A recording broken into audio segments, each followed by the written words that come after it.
Imagine answering your phone and hearing a menacing, threatening voice on the other end, detailing the sickening, violent things the caller plans to do to you.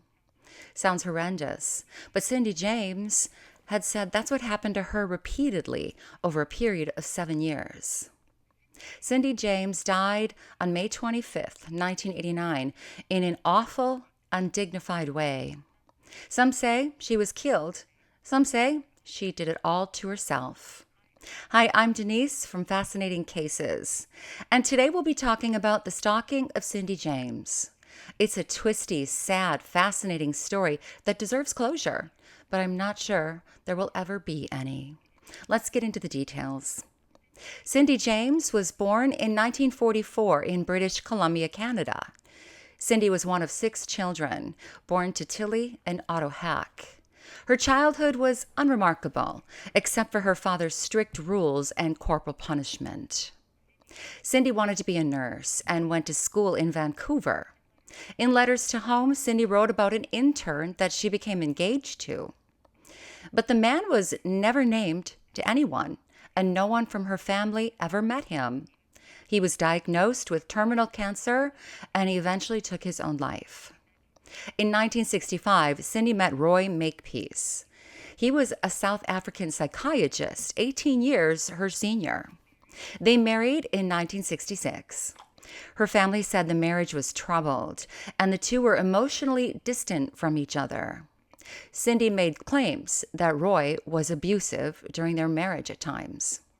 Roy worked as an assistant professor at the University of British Columbia, and Cindy was a pediatric nurse at a Vancouver hospital. Cindy was known to be very good at her job. In the summer of 1982, Cindy and Roy separated, and that's when things started to get pretty ominous for Cindy. In September of '82, Cindy felt like she was being watched all the time, and someone was lurking around outside of her home. That was enough to put Cindy on edge at all times. Then the phone calls began. Sometimes there was silence on the other end when Cindy answered. Sometimes the caller would use different voices. And too many times the calls were sexual and threatening in nature. One whisper said, "I'll get you one night, Cindy." Well, she did not recognize the voice. Of course, I think we should add a qualifier there that she was very, very reluctant to talk about this right to the end. And our feeling was that she was withholding something extremely vital. Eventually, Cindy reported this to the Royal Canadian Mounted Police. They visited her at home to look around, and they advised her to change her number, make it unlisted, and keep track of all the calls. But the threats continued, and soon in October, things escalated.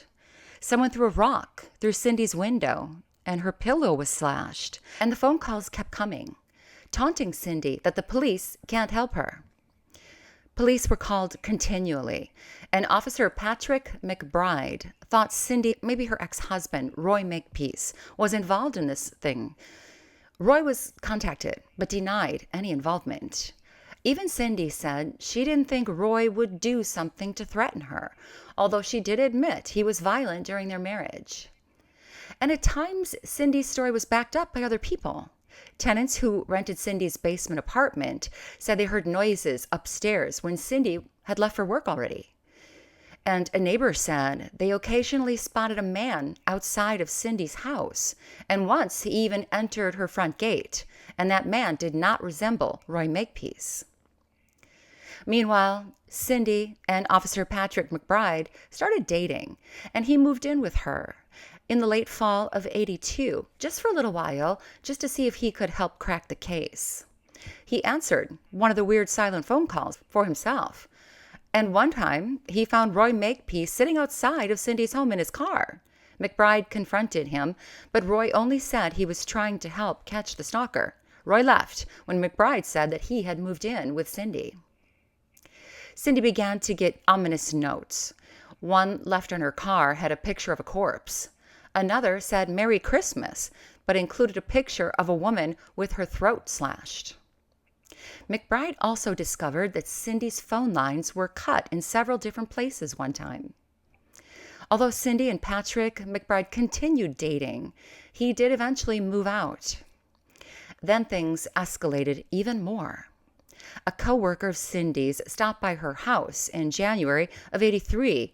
Agnes Woodcock found Cindy unconscious in her backyard, and she had a nylon rope wrapped tightly around her neck. He wanted to scare her to death. She said, he doesn't want to kill me. He wants to scare me to death. When Cindy came to, she said 2 men attacked her from behind and strangled her. They threatened to kill her sister, and they violated her with a knife. But when doctors examined Cindy, they couldn't find any evidence of an assault.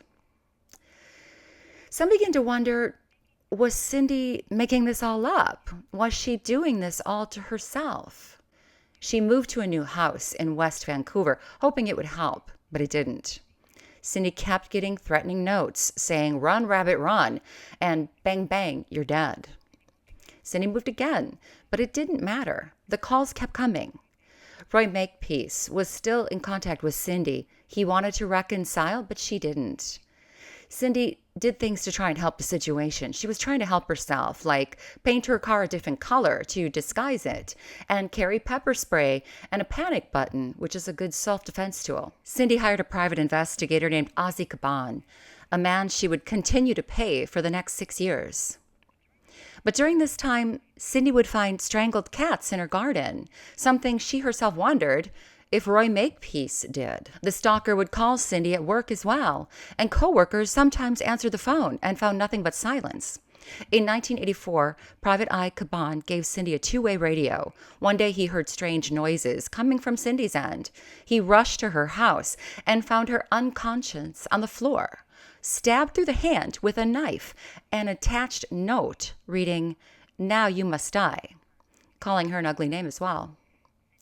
Cindy said someone came into her home and hit her over the head. He stuck a hypodermic needle in her arm. Responding officers said there was blood on the kitchen floor that looked like it had been wiped up. Doctors did find needle marks on Cindy's arm, but there were no drugs in her system.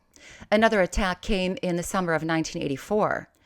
Caban found Cindy hiding outside of her house, saying someone had broke into her house, and her dog was severely hurt in the house, and there were dirty pictures left behind.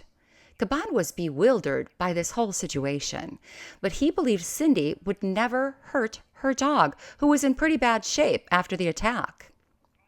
Roy Makepeace was still a suspect. Cindy was even suspicious of him, but Roy claimed innocence, and he said he believed the mafia was doing this to Cindy, a crazy claim. By now, the police had spent a lot of money, over $1 million on Cindy's case, investigating all the claims, but they had nothing to show for it. She would withhold information, and she simply would not act as a normal victim would act. And I can see where a police officer would have a tremendous amount of problem in believing her story. Cindy continued to be attacked and harassed on the phone. One day, she was found knocking on a neighbor's door with a stocking around her neck and needle marks on her arm. Cindy went to the hospital, and while there, someone called the front desk asking about hospital security. When the receptionist listened to a voice recording of Roy Makepeace, she said the caller and Roy sounded alike. Then a coworker of Cindy's answered a phone call at work, and that threatened get rid of the pig. Officers conducted 24-hour surveillance at Cindy's house for days and found nothing. As soon as they left, the stalking continued. When the police were watching the house, we would say to them, well, you know, if it's somebody doing that, sure as heck he knows you're there. And of course, nobody will do anything while you're sitting there and watching. In August of 1985, Cindy was out walking her dog at night, only to come home to find her house on fire. But there was no entry point found for an intruder. The strangeness continued. Under hypnosis, Cindy recalled her husband, Roy, killing and dismembering a man and a woman at a cabin property while they were on vacation. Police wiretapped Cindy's phone call to Roy Makepeace, where she accused him of the killing, and Roy called her insane. Police investigated but found no information about a double murder, and they found no such cabin. Besides, Cindy's sister was with them on vacation and recalled nothing sinister happening at all. In June of 1985, Cindy was committed to a psychiatric unit. She had overdosed on prescription drugs. During an evaluation, doctors wondered if Cindy had multiple personalities. Basically, one personality of Cindy's was attacking the other. Over the months and years, Cindy found rotten meat on her porch, and she reported 2 more fires in her home. She was found again in a ditch in frigid weather. She was rushed to the hospital with hypothermia. She seemed drugged and had cuts and bruises on her body. Then she was found again, tied up in her garage. Police hired a knot expert who said it was highly unlikely that Cindy could have tied herself up like that using that knot. During all this harassment, Cindy did spend 10 weeks in a psychiatric hospital. Doctors concluded Cindy was despondent but smart. She had a negative but conforming personality. On August of 1987, Cindy began nursing work at Richmond General Hospital, and the harassment continued. Even Roy Makepeace received 2 strange voice messages, one saying Cindy was dead meat soon, and one said, "More smack, more downers, another grand after we waste the C word, no more deal." He gave the tapes over to his attorney, worrying that he would look more like a suspect. On May 10th, 1989, Cindy reported another break-in, and scent dogs were brought in, and they traced the scent of someone following the scent over Cindy's backyard fence. Then on May 25th, 1989, around 4 p.m., Cindy picked up her paycheck and bought groceries. She was expecting her friends, Agnes Woodcock and her husband, over to play cards and spend the night. When the Woodcocks arrived around 10 p.m., the home was locked, and Cindy's car was gone. They drove past the shopping center where Cindy shopped and found her car abandoned in the lot.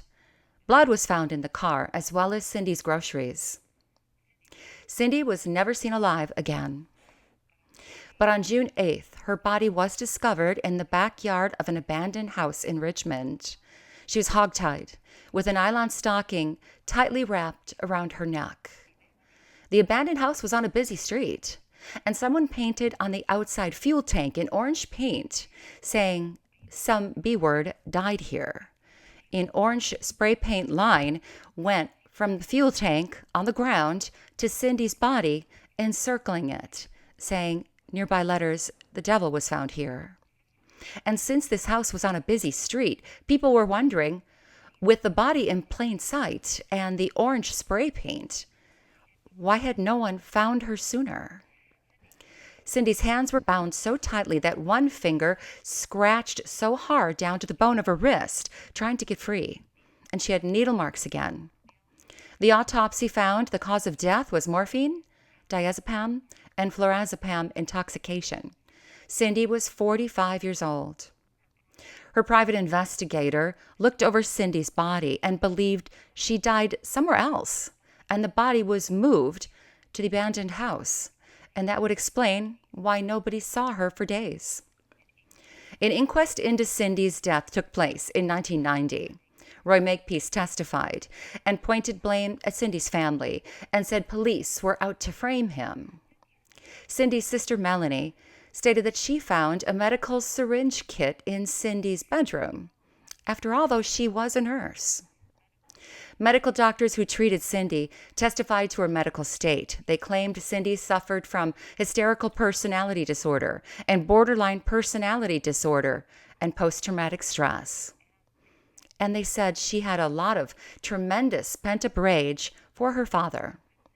Could Cindy have tied herself up after ingesting so many drugs? Not experts say, yes, she would have had about 3 minutes to do so before passing out. The result of the inquest? Cindy died of an unknown event. My thoughts. We will probably never know what really happened to Cindy James. There's evidence supporting her claims of a stalker. Phone lines were cut. Could she have done that herself? Cindy was beat up a lot, and at times there were cuts and bruises and needle marks on her body. Friends and family witnessed her genuine distress, and neighbors reported seeing strangers at Cindy's house, and some people answered those threatening phone calls. Some of the knots that tied Cindy up would have been hard for her to do herself. And Cindy was consistent with these incidents, saying they happened over a period of 7 years. But on the other hand, police could not locate a stalker despite heavy investigation and surveillance. Cindy did have mental conditions that were untreated. Some of Cindy's claims seemed implausible, like being tied up but having no memory of the attack. If she was so afraid, why would she walk her dog late at night? And needle marks on her body, but no drugs found on her system. I'm torn, but I just don't think Cindy killed herself. There were claims the body was moved after death. I think the phone call that Roy Makepeace got about another grand after we waste her or no deal was very curious. It was almost sounding like Roy hired somebody to do this to Cindy. He wanted her back after all.